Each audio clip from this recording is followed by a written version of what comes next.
So welcome to How to Scrum mini series. So last session we talked about the basics of Scrum. We talked about a little bit what is Agile and what are the components within Scrum, like epics, stories, spikes. So today I want to talk about, for this session, I want to talk about estimation. Now that is the most difficult subject to understand within Scrum and the most challenging question you're going to get from this Scrum team. So today I'm going to show you what is estimation, what are the simple techniques you can use as a Scrum Master to help the team understand how to estimate and why estimation is so important. So let's start with what is story point, because that's what we use to estimate user stories, estimate spikes, estimate tasks. And so in according to theory, we use Fibonacci. Fibonacci are just numbers. So for example, say 1, 2, 3, 5, 8, and 13, 21. So these are the Fibonacci numbers. That's what you use to estimate your user stories. So the first thing they're going to ask you is, hey, what is 1, 2, 3, 5? What does it mean? And you're going to say, these are just estimates, relative estimates. And so we're not talking about hours. We're not talking about days. These are none of those units. These are Fibonacci numbers. What they're representing here is relative estimation. That means something that is this small, something over here will be this big, this would be that big. So it's relative. So if this is 1, this is going to be 3 times that big size. This would be 13 times that big from the first one. So this is what it's supposed to be, and that's what you use to tell. Sometimes you use poker cards where you ask the team, hey, this is the story, and what do you think is going to be the story point effort? Somebody will say 3, somebody will say 1, somebody might say, I don't know. So when they say 3, well, someone says 5 or 1, you need to say, why do you say 1? And they might say, it's because we already have the code, you just need to refactor it. Why do you say 5? Oh, because I didn't know there was a code, so I thought that's how we need to do. So whatever they say, you just need to make sure that they align to the one number that would make them agree and move forward. What I do, and this is a tip that I want to give you, is that it's very hard for the team to understand relative estimation. It's very hard for the team to give you numbers, which is Fibonacci numbers. So what I do is, to make it simple, is to say, okay, 1 story point equals 1 day. So when that's the case, people start thinking what they used to, which is, hey, this story is going to take me a day. So that's 1 story point. Or this is about 3 days worth. That's 3 story point. That's not correct, but it gets the team thinking how to estimate.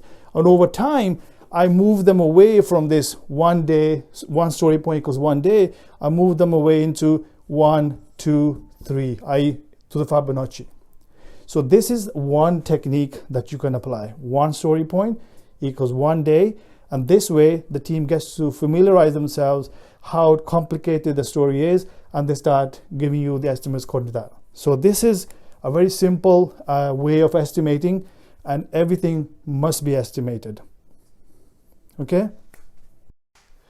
So why is estimation so important, and what does it mean for the Scrum team, for the Scrum Master? So first of all, the velocity is what is the number of story points the team completes within a sprint, which is 2 weeks. So why is this velocity important? Say, for example, your Scrum team has a velocity of, say, 100 story points. You will be able to understand that if this is the whole project, you will be able to understand that I can cut this many slices of 100 story points to complete the whole project. So this is important to understand the velocity. This is something that Scrum Master needs to determine with the team, but it's something that is very difficult to do so. And I would recommend that you don't start advertising the velocity of a team after 2 sprints or 3 sprints. Why? You'll find that it's actually not possible to get a consistent 100, 100, 100. But if you get the Scrum team always finishing their story points in a sprint, 100 for the consistently for 3, 4, 5 sprints, you know that's the velocity. But if they're coming at under 100 or they're coming way over 100, that's not the velocity. You need to let it settle down until it becomes consistent. So that's important, because that will tell you how many sprints you need to finish the whole project. So that's number one. Number two, if the backlog is full of different stories, different issues, and it's always consistently being added, because that's what the backlog is all about, is to allow anybody add any of these things in there, then you got to remember this estimation, having your estimates on one side and having the project delivered is on the other side. If you get your estimates wrong, your timeline's going to go wrong. This will not be right. You have to get the velocity or the estimates corrected, i.e. the team needs to understand that, hey, this story is definitely a 2 or a 3. Hey, we need to make sure that we don't take on more than 100 story points within a sprint. Otherwise, what will happen is, as you know, that when you have a sprint up and running, you have your the burn down chart, which starts over here, so 0, but over here it's like your 100 story points. You want to make sure that the team completes within this 2-week sprint. This is the burn down chart. The system will tell you this is how it's supposed to be, but you'll see the team will be hovering either over here or hovering underneath that burn down chart. What does that mean? If this is the system generated how you're supposed to finish, and they are constantly leveraging their kind of burn down over here, that means they're going to miss the whole story completion within that sprint. It's an indicator that they are doing way too much work. They're not going to finish it.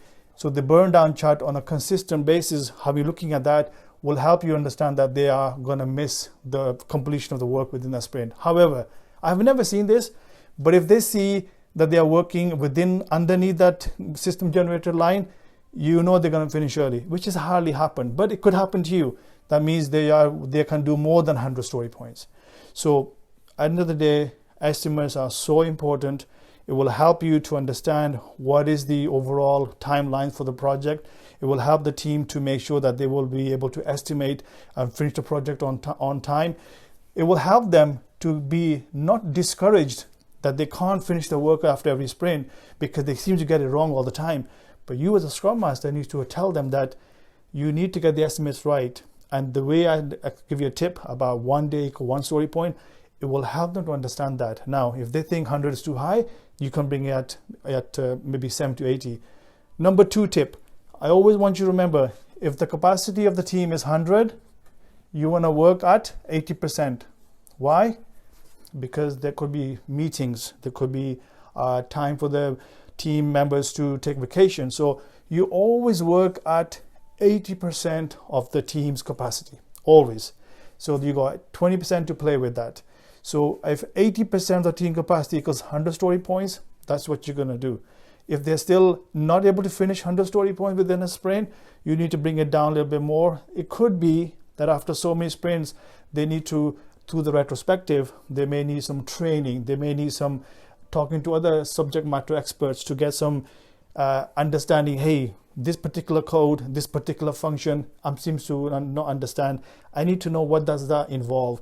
So you as a Scrum Master can facilitate those workshops so that they get better handle. But as soon as they get mature in the Agile principles, Scrum principles, they will be able to estimate properly. So this is a very quick kind of synopsis of what is estimation, how important it is.